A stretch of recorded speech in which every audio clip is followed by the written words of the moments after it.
আয় শিব, এদিকে শোন। শিবুর স্কুলে যাবার পথে ফটিকদা তাকে প্রায়ই এইভাবে ডাকে। ফটিকদা মানে পাগলা ফটিক। জয়নারায়ণ বাবুদের বাড়ি ছাড়িয়ে চৌমাথার কাজটায় যেখানে একটা পুরনো মূর্ছে ধরা স্টিম রোলার আজ 10 বছর ধরে পড়ে আছে, তার ঠিক সামনেই ফটিকদার ছোট্ট টিনের চালওয়ালা বাড়ি। অষ্টপ্রহর দাওয়ায় বসে কি যে খুটুখাটু কাজ করে ফটিকদা, তা ওই জানে। শিবু শুধু জানে ফটিকদা খুব গরিব, আর লোকে বলে যে এককালে খুব বেশি পড়াশোনা করেই ফটিক পাগল হয়ে গেছে। শিবুর কিন্তু তার এক একটা কথা শুনে মনে হয় যে তার মতো বুদ্ধিমান লোক খুব কমই আছে। তবে এটা ঠিক যে ফটিকদার বেশিরভাগ কথাই আজগুবি আর পাগলাটে। আরে কাল চাঁদের পাশটা লক্ষ্য করেছিলি? মা দিকটা কেমন একটা সিংহের মতো বেরিয়েছিল। কদিন ধরে কাঠগুলো কেমন নাকি নাকি শুনে ডাকছে, শুনেছিস? সব হোলসেল সর্দি লেগেছে। শিবুর হাসিও পায়, আবার মাঝে মাঝে বিরক্তিও লাগে। যেসব কথার কোনো জবাব নেই, যার সত্যি করে কোনো মানে হয় না, সেসব কথা শুনে তো খালি সময় নষ্ট। তাই এক একদিন ফটিক ডাকলেও শিবু যায় না। আজ সময় নেই ফটিকদা, আরেকদিন আসবো বলে সে শটান চলে যায় স্কুলে। আজও সে ভেবেছিল যাবে না, কিন্তু ফটিকদা আজ যেন একটু বেশি চাপ দিল। তোকে যা বলতে চাই সেটা না শুনলে তোর ক্ষতি হবে। শিবু শুনেছে পাগলারা নাকি মাঝে মাঝে এমন সব সত্যি কথা বলে যা এমনি লোকেদের পক্ষে সম্ভবই না। তাই সে ক্ষতির কথা ভেবে ভয়ে ভয়ে ফটিকদার দিকে এগিয়ে গেল। একটা হুঁকোর মধ্যে ডাবের জল ভরতে ভরতে ফটিক বলল, জনার্দন বাবুকে লক্ষ্য করেছিস? জনার্দন বাবু শিবুদের নতুন অঙ্কের মাস্টার, দিন 10 হলো এসেছেন। শিবু বলল, রোজই তো দেখছি, আজও তো প্রথমেই অঙ্কের ক্লাস। ফটিক জিভ দিয়ে ঠিক করে একটা বিরক্ত হওয়ার শব্দ করে বলল, দেখা লক্ষ্য করা এক জিনিস নয়, বুঝেছিস? বলতো তুই যে বেল্টটা পরেছিস তাতে কটা ফুটো, শার্টটায় কটা বোতাম, না দেখে বলতো। শিবু কোনোটারই ঠিক মতো জবাব দিতে পারল না। ফটিক বলল, ও দেখ, তো নিজের জিনিস নিজে পরে আছিস, অথচ লক্ষ্যই করিসনি। তেমন জনার্দন বাবুকেও লক্ষ্য করিসনি তুই। কি লক্ষ্য করব? কোন জিনিসটা? হুঁকোতে কলকে লাগিয়ে গুরুক গুরুক করে দুটো টান দিয়ে ফটিক বলল, এই ধর দাঁত। দাঁত? দাঁত। কি করে লক্ষ্য করব? উনি যে হাসেন না। কথাটা ঠিক, রাগী না হলেও ওরকম গম্ভীর মাস্টার শিবুদের স্কুলে আর নেই।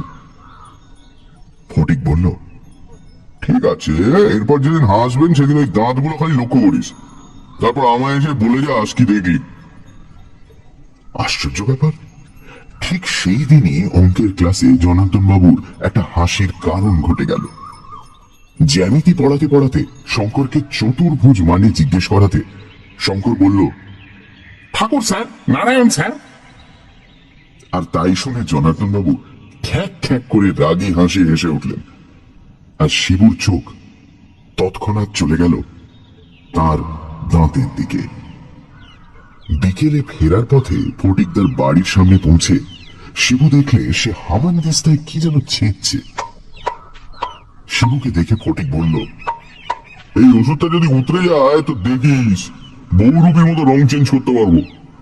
শিবু বলল, ফটিকদা দেখেছি। কি দেখেছিস? দাঁত। ও, কিরকম দেখি? এমনি সব ঠিক আছে, খালি পানের দাঁত, আর দুটো দাঁত একটু বড়। কোন দুটো? পাশের, এইখানে। শিবু আঙুল দিয়ে দেখিয়ে দিল। ওখানে দাঁতকে কি বলে জানিস? কি? সদন্ত, কুকুরে দাঁত। ও, এত বড় কুকুরে দাঁত মানুষের পাটিতে দেখেছিস এর আগে? না বোধ হয়। কুকুরে দাঁত কাদের বড় হয় জানিস? কুকুরের? ইডিয়েট, শুধু কুকুরের কেন, সব মাংসাশী জন্তু জানোয়ারেরই সদন্ত বড় হয়। ওই দাঁত দিয়েই তো কাঁচা মাংস ছিঁড়ে হাড়গোড় চিবিয়ে খায় ওরা, বিশেষ করে হিংস্র জানোয়ারেরা। ও, কার বড় হয় সদম তো? শিবু আকাশ পাতাল ভাবতে লাগলো। আর কার হবে আবার? মানুষ আর জন্তু জানোয়ার, এছাড়া দাঁতওয়ালা জিনিস আর আছেই বা কি? ফটিকদা তার হামানদিস্তায় একটা আখরোট আর এক চিমটে কালো জিরে ফেলে দিয়ে বলল, জানিস না তো, রাক্ষস। রাক্ষস? রাক্ষসের সঙ্গে জনার্দন বাবুর কি? আর আজকের দিনে রাক্ষসের কথা কেন? সে তো ছিল রূপকথার বইয়ের পাতার মধ্যে। রাক্ষস খোকসের গল্প তো শিবু কত শুনেছে পড়েছে।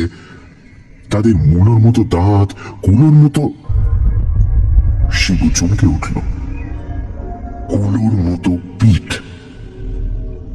জনার্দন বাবুর পিঠটা তো ঠিক সিধে নয়, কেমন যেন কুঁজো কুঁজো কুলো কুলো ভাব। শিবু কাকে যেন বলতে শুনেছে যে জনার্দন বাবুর বাতের রোগ, তাই পিঠ টেনে চলতে পারেন না। মূলোর মতো দাঁত, কুলোর মতো পিঠ, আর আর যেন কি হয় রাক্ষসের, আর ভাটার মতো চোখ।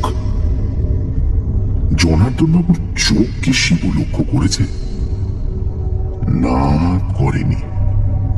করা সম্ভব নয়, কারণ জনার্দন বাবু চশমা পরেন, আর সে চশমার কাঁচ ঘোলাটে। চোখের রং লাল কি বেগনি কি সবুজ তা বোঝার কোনো উপায় নেই। শিবু অঙ্কেতে খুব ভালো। লসাগু, গসাগু, সিঁড়ি ভাঙা, বুদ্ধির অঙ্ক কোনোটাতেই সে ঠেকে না। অন্তত কিছুদিন আগে অবধি সে ঠেকতো না। প্যারিচরণ বাবু যখন অঙ্কের মাস্টার ছিলেন তখন তো রোজ সে 10-এ 10 পেয়েছে। কিন্তু এই দুদিন থেকে শিবুর একটু গন্ডগোল হচ্ছে। কাল সে মনের জোরে অনেকটা সামনে নিয়েছিল নিজেকে। সকালে ঘুম থেকে উঠেই সে মনে মনে বলতে আরম্ভ করেছিল, রাক্ষস হতে পারে না, মানুষ রাক্ষস হয় না। আগে হলেও এখন হয় না। জনার্দন বাবু রাক্ষস নয়, জনার্দন বাবু মানুষ। ক্লাসে বসে বসেও সে মনে মনে এই কথাগুলো আওড়াচ্ছিল। এমন সময় একটা ব্যাপার হয়ে গেল। জনার্দন বাবু ব্ল্যাকবোর্ডে একটা অঙ্ক লিখেই কেমন জানি অন্যমনস্ক হয়ে তার চশমাটা খুলে সেটা চাদরের খুঁট দিয়ে মুছতে লাগলেন। আর ঠিক সেই সময় তার সঙ্গে শিবুর চোখাচোখি হয়ে গেল। শিবু যা দেখল তাতে তার হাত পা ঠান্ডা হয়ে গেল। জনার্দন বাবুর চোখের রং সাদা নয়, সেটা লাল, টকটকে লাল, পল্টুর পেন্সিলটার মতো লাল। এটা দেখার পর শিবুর পর পর 3টে অঙ্ক ভুল হয়ে গেল। এমনিতেই শিবু ছুটির পরে সোজা বাড়ি ফেরে না। সে প্রথমে যায় মিত্তিরদের বাগানে। ছাতিম গাছটার বড়ির আশপাশটায় যে লজ্জাবতী গাছগুলো আছে সেগুলোর প্রত্যেকটাকে সে আঙুলে টোকা মেরে মেরে ঘুম পাড়ায়। তারপর সে যায় সরল দিঘির পাড়ে। দিঘির জলে রোজ সে খোলামকুচি দিয়ে ব্যাংবাজি করে। 7 বারের বেশি লাফ খাইয়ে যদি খোলামকুচি ওপারে পৌঁছতে পারে তবেই সে হরেনের রেকর্ড ব্রেক করবে। সরল দিঘির পরেই ইট খোলার মাঠ। সেখানে থরে থরে কোনাকুনি ভাবে মাঠ পেরিয়ে বাড়ির খিড়কি দরজায় এসে পৌঁছয়। আজ সে মিত্তিরদের বাগানে এসে দেখল লজ্জাবতী লতাগুলো নেতিয়ে পড়ে আছে। এরকম হলো কেন? কেউ কি হেঁটে গেছে লতাগুলোর উপর দিয়ে? এ পথে তো বড় একটা কেউ আসে না। শিবুর আর ইচ্ছে করল না বাগানে থাকতে। কেমন যেন একটা থমথমে ছমছমে ভাব। সন্ধ্যেটা যেন আজ একটু তাড়াতাড়ি ঘনিয়ে আসছে। কাকগুলো কি রোজই এত চেঁচায়? না আজ কোনো কারণে ভয় পেয়েছে। সরল দিঘির পাড়ে বইগুলো হাত থেকে নামিয়ে রেখেই শিবুর মনে হলো আজ আর ব্যাংবাজি করা উচিত হবে না। আজ বেশিক্ষণ বাইরে থাকাই আর উচিত নয়, থাকলে হয়তো বিপদ হবে। একটা বিরাট কি যেন মাছ দিঘির মাঝখানে ঘাই মেরে ঘপাত করে ডুবে গেল। শিবু বইগুলো হাতে তুলে নিল। ওপারের অশ্বত্থ গাছটায় বাদর বলে ঝুলে গাছটা একেবারে কালো করে দিয়েছে। একটু পরেই ওদের ওড়ার সময় হবে। ফটিকদা বলেছে বাদুড়ের মাথায় কেন রক্ত ওঠে না সেটা একদিন বুঝিয়ে দেবে। জামরুল গাছটা পেছনের ঝোপটার থেকে একটা তক্ষক ডেকে উঠল, খক্কুস খক্কুস খক্কুস। শিবু বাড়ির দিকে রওনা দিল। ইট খোলার কাছাকাছি আসতেই সে দেখতে পেল জনার্দন বাবুকে। ইটের পাঁজাগুলোর হাত বিশেক দূরেই একটা কুল গাছ, তার পাশেই দুটো ছাগল ছানা খেলা করছে। আর জনার্দন বাবু বই আর ছাতা হাতে এক দৃষ্টে ছাগল দুটোর খেলা দেখছেন। শিবু প্রায় নিঃশ্বাস বন্ধ করে কোনো শব্দ না করে একটা ইটের পাঁজার উপর উঠে দুটো ইটের মধ্যখানের ফাঁক দিয়ে তার মাথাটা যত দূর যায় গলিয়ে জনার্দন বাবুকে দেখতে লাগলো। সে লক্ষ্য করল যে ছাগলগুলোকে দেখতে দেখতে জনার্দন বাবু দুবার তার ডান হাতটা উপর করে ঠোঁটের নিচে বুলোলেন। জিভ দিয়ে জল না পড়লে মানুষ কখনো ওভাবে ঠোঁটের নিচটা মোছে না। তারপর শিবু দেখল জনার্দন বাবু ওঁত পাতার মতো করে নিচু হলেন।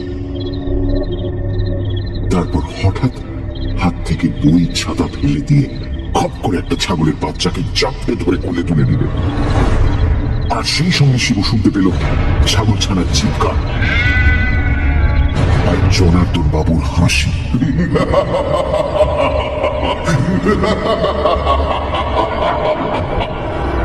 শিবু এক লাফে ইটের পাঁজা থেকে নেমে আর এক লাফে আরেকটা পাঁজা টপকাতে গিয়ে হুঁচট খেয়ে জিত পড়া। কে ওখানে? কোনো মতে নিজেকে সামলে নিয়ে উঠতে গিয়ে শিবু দেখে জনার্দন বাবু হাত থেকে ছাগল নামিয়ে তার দিকে এগিয়ে আসছেন। কে শিবরাম? চোট পেয়েছো নাকি? ওখানে কি করছিলে? শিবু কথা বলতে গিয়ে দেখলো তার গলা শুকিয়ে গেছে। তার ইচ্ছে করছিল উল্টে জনার্দন বাবুকে জিজ্ঞেস করে, আপনি ওখানে কি করছিলেন?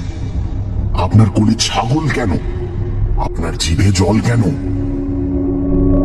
জনার্দন বাবু শিবুর কাছে এসে বললেন, ধরো আমার হাত ধরো। শিবু কোনো মতে হাত না ধরেই উঠে দাঁড়ালো। তোমার বাড়ি তো কাছেই না? হ্যাঁ স্যার। ওই লাল বাড়িটা কি? হ্যাঁ স্যার। ও, আমি যাই স্যার। ও কি রক্ত নাকি? শিবু দেখল তার হাঁটু ছড়ে গিয়ে সামান্য একটু রক্ত চুইয়ে পড়ছে। আর জনার্দন বাবু এক দৃষ্টে সেই দিকে চেয়ে রয়েছেন। আর তার চশমার কাঁচ দুটো জল জল করছে। আমি যাই স্যার। শিবু কোনো মতে বইগুলো খচমচিয়ে মাটি থেকে তুলে নিল। শোনো শিবরাম। জনার্দন বাবু এগিয়ে এসে শিবুর পিঠে একটা হাত রাখলেন। শিবুর বুকে কে যেন দুর্মুষ পিটতে লাগলো। তোমাকে একা পেয়ে ভালোই হয়েছে। একটা কথা তোমায় জিজ্ঞেস করবো ভাবছিলাম। তোমার অঙ্কের ব্যাপারে কোনো অসুবিধা হচ্ছে কি? আজ এত সহজ সহজ অঙ্কে ভুল হলো কেন? যদি কোনো অসুবিধা হয় তো ছুটির পর আমার বাড়িতে এসো না, আমি তোমার দেখিয়ে দেবো। অঙ্কেতে যে ফুল মার্কস পাওয়া যায়, পরীক্ষায় ভালো করতে হলে অঙ্কে তো ভালো করতেই হবে। তুমি আসবে আমার বাড়ি? শিবু কোনো মতে দুপা পিছিয়ে জনার্দন বাবুর হাত পিঠ থেকে সরিয়ে নিয়ে ঢোক গিলে বলল, না স্যার, আমি নিজেই পারবো স্যার, কালই ঠিক হয়ে যাবে। বেশ, তবে অসুবিধা হলে বলো, আর আমাকে এত ভয় পেও না। এত ভয় পাও কেন? আমি রাক্ষস যে কামড়ে দেবো? হ্যাঁ? ইট খোলা থেকে এক দৌড়ে বাড়ি ফিরে এসে শিবু দেখল সামনের ঘরে হিরেন জ্যাঠা এসেছেন। হিরেন জ্যাঠা কলকাতায় থাকেন, মাছ ধরার খুব শখ। বাবা আর হিরেন জ্যাঠা প্রায় রবিবার রবিবার মাছ ধরতে চলে যান সরল দিঘিতে। এবারও বোধহয় যাবেন, কেননা শিবু দেখল পিঁপড়ের ডিম দিয়ে মাছের চার বানানো রয়েছে। শিবু আরো দেখল যে হিরেন জ্যাঠা এবার বন্দুকও এনেছেন। সোনারপুরের ঝিলে নাকি চখা মারতে যাবেন বাবা আর হিরেন জ্যাঠা। বাবা বন্দুক চালান, তবে হিরেন জ্যাঠার মতো অত ভালো টিপ নেই। রাত্রের খাওয়া দাওয়া করে শোয়ার ঘরে গিয়ে বিছানায় শুয়ে শিবু ভাবতে লাগলো, জনার্দন বাবু যে রাক্ষস সে বিষয়ে আর কোনো সন্দেহই নেই তার মনে। ভাগ্যিস ফটিকদা তাকে সাবধান করে দিয়েছিল, না হলে আজকে ইট খোলাতেই হয়তো। শিবু আর ভাবতে পারল না। বাইরে ফুটফুটে জ্যোৎস্না, ভৌজুদের বাড়ি অব্দি স্পষ্ট দেখা যাচ্ছে। সামনে শিবুর পরীক্ষা, তাই রাত্রে তাড়াতাড়ি ঘুমিয়ে ভোরে উঠে পড়তে হয় ওকে। বাতি না নিভলে ওর আবার ঘুম আসে না। অবশ্য চাঁদনি রাত না হলে আজ সে বাতি জ্বালিয়ে রাখত, কারণ তা না হলে বোধ হয় তার ভয়ে ঘুম আসত না। মা এখনো ঘরে আসেননি। বাবা আর হিরেন জ্যাঠা সবে খেতে বসেছেন। মা তাদের খাওয়াচ্ছেন। জানলার বাইরে জ্যোৎস্নার আলোয় চিকচিকে বেলগাছটার দিকে চেয়ে থাকতে থাকতে শিবুর ঘুম এসে গিয়েছিল। এমন সময় একটা জিনিস দেখে তার ঘুম ছুটে গিয়ে হাতের লোমগুলো খাড়া হয়ে উঠল। দূর থেকে একটা লোক তারই জানলার দিকে এগিয়ে আসছে। লোকটা একটু কুঁজো, আর তার চোখে চশমার কাঁচটা চাঁদের আলোয় চিকচিক করছে। জনার্দন বাবু। শিবুর গলা আবার শুকিয়ে এলো।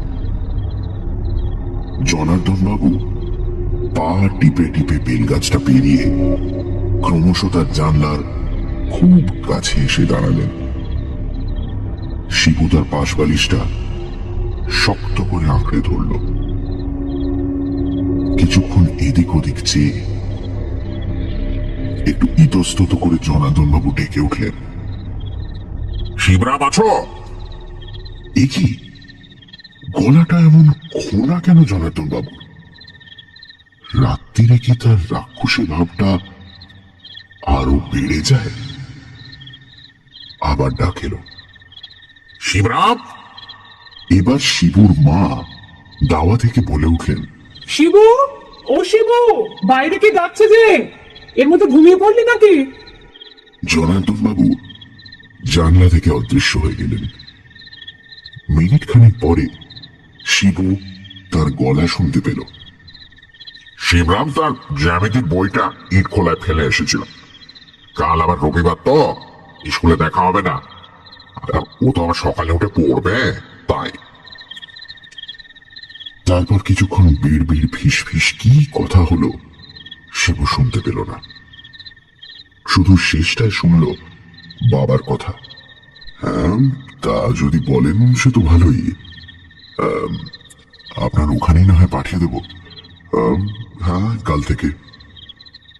শিবুর ঠোঁট নড়ল না, গলা দিয়ে আওয়াজ বেরোলো না, কিন্তু তার মন চিৎকার করে বলতে লাগলো, না না না, আমি যাব না, কিছুতেই না। তোমরা কিছু জানো না, ওই যে রাক্ষস কেলে আমায় খেয়ে ফেলবে। পরদিন রবিবার হলেও শিবু সকালেই চলে গেল ফটিকদার বাড়িতে। কত কি যে বলার আছে তার ফটিকদাকে। ফটিকদা তাকে দেখে বলল, স্বাগতম, তোর বাড়ির কাছে ফণি মাংস আছে না? আমাকে কিছু এনে দিস তো, দা দিয়ে কেটে, একটা নতুন রান্না মাথায় এসেছে। শিবু ধরা গলায় বলল, ফটিকদা, কে? তুমি যে বলেছিলে না জনার্দন বাবু রাক্ষস। কে বললো? তুমি তো বললে। মোটেই না, তুই আমার কথাগুলো লক্ষ্য করিসনি। কেন?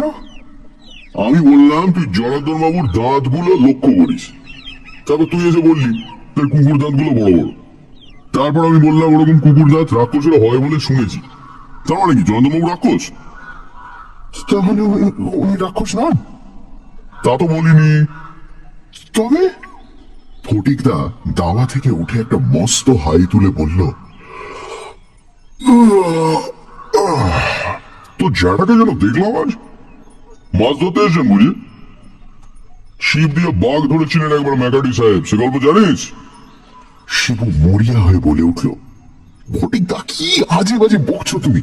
এদিকে জনার্দন বাবু যে সত্যি রাক্ষস, আমি জানি তিনি রাক্ষস, আমি অনেক কিছু দেখেছি আর শুনেছি। তারপর শিবু গত দুদিনের ঘটনা ফটিককে বলল। ফটিক সব শুনে টুনে গম্ভীর ভাবে মাথা নেড়ে বলল, তো তুই এ ব্যাপারে কি করবি, কিছু ঠিক করেছিস? তুমি বলে দাও না ফটিকদা, তুমি তো সব জানো। ফটিক মাথা হেঁট করে ভাবতে লাগলো। শিবু ফাঁক পেয়ে বলল, আমার বাড়িতে এখন একটা বন্দুক আছে। ফটিক দাঁত খিঁচিয়ে উঠল, তোর এমন বুদ্ধি, বন্দুক আছে কি আছে? বন্দুক দিয়ে রাক্ষস মারবি? গুলি রিবাউন্ড করে এসে যে মারছে তার গায়ে লাগবে। তাই বুঝি? একে হ্যাঁ, বুক সুন্দর। তাহলে? শিবুর গলা মিহি হয়ে আসছিল। তাহলে কি হবে ফটিকদা? আমাকে যে আবার বাবা আজ থেকে মেলা বকিস নি, বকে বকে কানে চিড়ি নাড়িয়ে দিলি। প্রায় 2 মিনিট ভাবার পর ফটিক শিবুর দিকে ফিরে বলল, যেতেই হবে। কোথায়? জনার্দন বাবুর বাড়ি। সে কি? ওর কুষ্টিটা জানতে হবে। আমি এখনো শিওর নই, কুষ্টি দেখলে সব বেরিয়ে যাবে। বাক্স ব্যাগটা ঘাটলে কুষ্টিটা বেরোবে নিশ্চয়ই। কিন্তু তুই থাম, আগে ব্যান্ডটা শোন। আমরা দুজনে যাবো দুপুর বেলা, আজ রোববার, লোকটা বাড়ি থাকবে। তুই বাড়ির পিছন দিকটা গিয়ে জনার্দন বাবুকে ডাকবি, বাইরে এলে বলবি অঙ্ক বুঝতে এসেছিস। তারপর দু একটা আজে বাজে বকে লোকটাকে আটকে রেখে দিবি। আমি সেই ফাঁকে বাড়ির সামনের দিক দিয়ে ভিতরে গিয়ে কুষ্টিটা বের করে নিয়ে আসবো। তারপর তুই এদিক দিয়ে পালাবি, আমি ওদিক দিয়ে পালাবো, বাস। তারপর? শিবুর যে প্ল্যানটা খুব ভালো লেগেছিল তা নয়, কিন্তু ফটিকদের উপর নির্ভর করা ছাড়া তো আর কোনো রাস্তাই নেই। তারপর তুই বিকেলে আবার আমার বাড়ি আসবি। আমি ততক্ষণ কুষ্টিটা দেখে কিছু পুরোনো পুঁথিপত্র ঘেটে একেবারে রেডি থাকবো। যদি দেখি জনার্দন বাবু সত্যি রাক্ষস, তাহলে তার ব্যবস্থা আমার জানা আছে, তুই ঘাবড়াস না।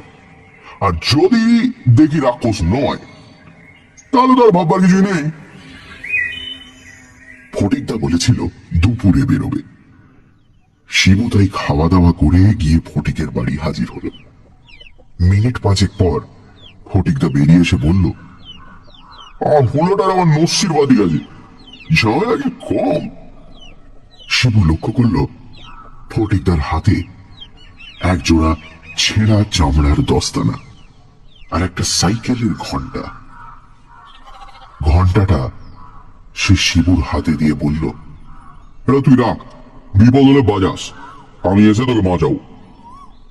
পূব পাড়ার একেবারে শেষ মাথায় দোলগোবিন্দ বাবুদের বাড়ির পরেই জনার্দন মাস্টারের বাড়ি।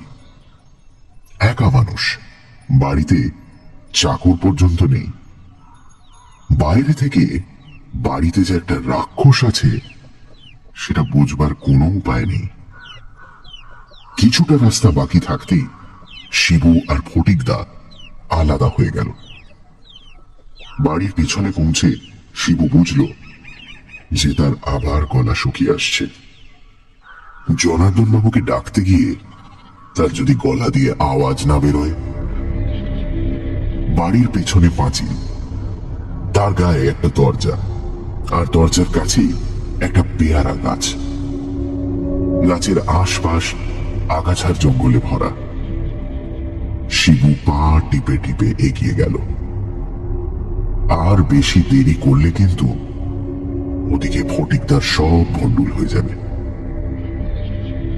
আর একটু বেশি সাহস পাওয়ার জন্য শিবু পেয়ারা গাছটা একটা হাত দিয়ে ভর করে মাস্টার মশাই বলে ডাকতে যাবে, এমন সময় একটা খচমচ শব্দ পেয়ে সে চমকে নিচের দিকে চেয়ে দেখে একটা কালভৈরবী লতার ঝোপের ভেতর একটা গিরগিটি চলে গেল। আর গিরগিটিটা যেখান দিয়ে গেল তার ঠিক পাশেই সাদা সাদা কি যেন পড়ে রয়েছে। একটা বাঁশের কঞ্চি দিয়ে ঝোপটাকে ফাঁক করতেই শিবু দেখল সর্বনাশ, এই যে হাড়, জন্তুর হাড়। কি জন্তু? বেড়াল না কুকুর না ছাগল? কি দেখছো মানে শিবরাম? শিবুর শির দাঁড়ায় একটা বিদ্যুৎ খেলে গেল। সে পিছন ফিরে দেখল জনার্দন বাবু খিড়কি দরজা ফাঁক করে গলা বাড়িয়ে তার দিকে অদ্ভুত ভাবে চেয়ে আছেন। কিছু হারিয়েছ নাকি? না স্যার, আমি। তুমি কি আমার কাছেই আসছিলে? তাহলে পিছনের দরজা দিয়ে কেন? এসো ভেতরে এসো। শিবু পিছতে গিয়ে দেখল তার একটা পা লতায় জড়িয়ে গেছে। আমার আবার কাল থেকে একটু সর্দি জ্বর হয়েছে। রাত্রে আবার তোমার বাড়ি গেলাম তো, তুমি তো আমার ঘুমাচ্ছিলে। শিবুর এত তাড়াতাড়ি পালানো চলবে না, ওদিকে ফটিকদার যে কাজই শেষ হবে না। মাঝখান থেকে হয়তো সে ধরাই পড়ে যাবে। একবার মনে হলো ঘন্টাটা বাজাবে, তারপর মনে হলো এখনো তো সত্যি করে বিপদ কিছু হয়নি, ফটিকদা হয়তো রেগেই যাবে। তুমি নিচু হয়ে কি দেখছিলে বলো তো? শিবু চট করে কোনো উত্তর পেল না। জনার্দন বাবু এগিয়ে এসে বললেন, জায়গাটা বড় ময়লা, ওদিকে না যাওয়াই ভালো। বুড়ো কুকুরটা কোথেকে মাংসের হাড় ভরে এনে ফেলেন ওখানে। একবার ভাবি ধমক দেবো, কিন্তু পারি না। আমার আবার জন্তু জানোয়ার ভীষণ ভালো লাগে কিনা। জনার্দন বাবু তার হাতের পিছন দিয়ে ঠোঁটের নিচটা মুছলেন। তুমি ভেতরে চলো শিবু, তোমার অঙ্কের ব্যাপারটা। আর দেরি নয়। শিবু আজ থাক কাল আসবো বলে উল্টোমুখো হয়ে এক দৌড়ে মাঠ পেরিয়ে, রাস্তা পেরিয়ে, নীলুর বাড়ি, কার্তিকের বাড়ি, হরেনের বাড়ি পেরিয়ে একেবারে শাহবাবুদের পুরো বাড়ি গেটে ঘোরাকে এসে থামছে। আজকের ব্যাপারটা সে কোনোদিন ভুলবে না।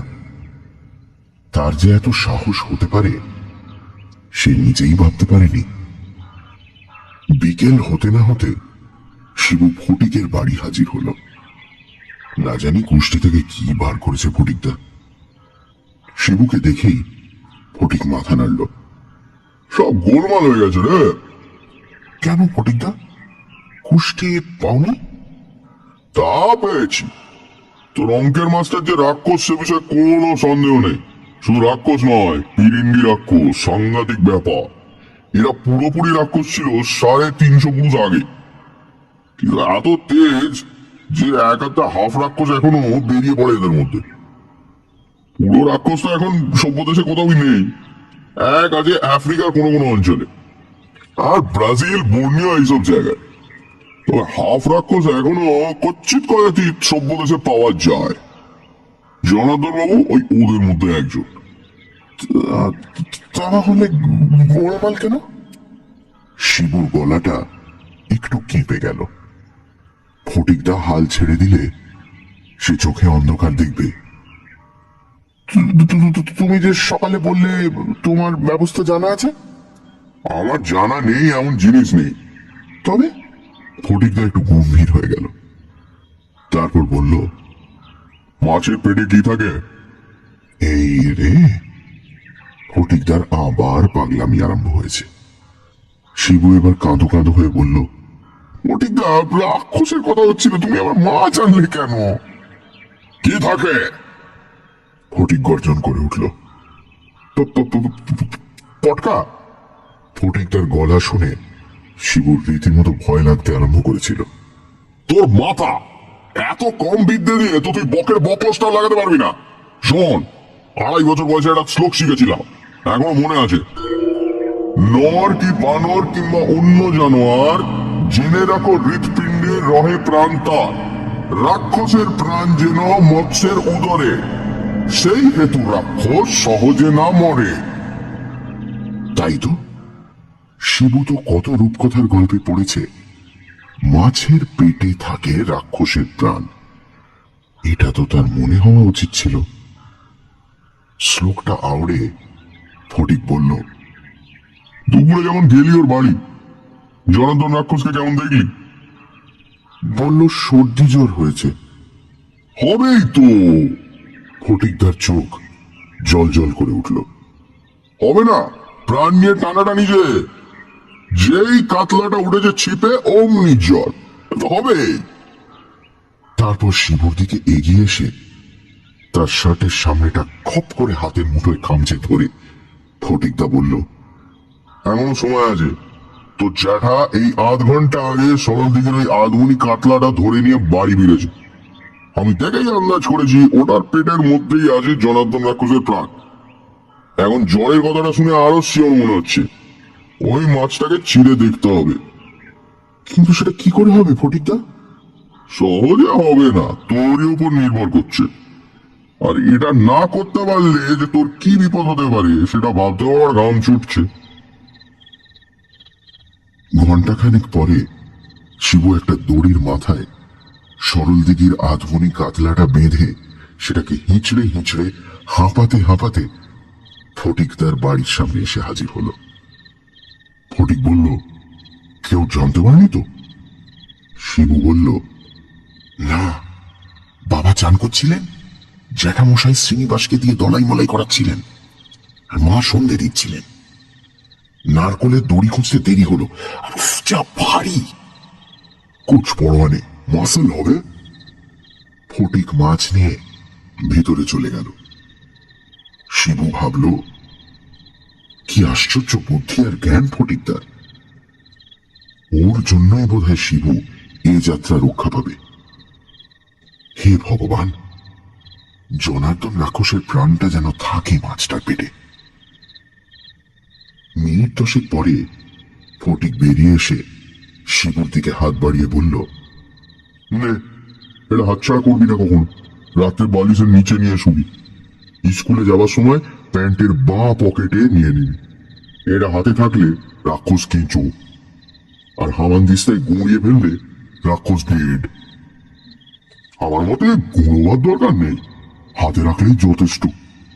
কারণ অনেক সময় দেখা গেছে পিরিন্ডি রাক্ষস 54 বছর বয়সের পর থেকে পুরো মানুষ হয়ে গেছে। তোর জনার্দন মাস্টারের বয়স এখন 53 বছর 11 মাস 26 দিন। শিবু এবার সাহস করে তার হাতের তেলোর দিকে চেয়ে দেখল। একটা ভিজে ভিজে মিছরির দানার মতো পাথর নতুন ওঠা চাঁদের আলোয় চকচক করছে। পাথরটাকে পকেটে নিয়ে শিবু বাড়ির দিকে ঘুরল। পেছন থেকে ফটিকদা বলল, হাতে আসতে গন্ধ রয়েছে তোর, ভালো করে ধুয়ে নিস। আর বোকা ছেড়ে থাকিস তাহলে ধরা পড়ে যাবি।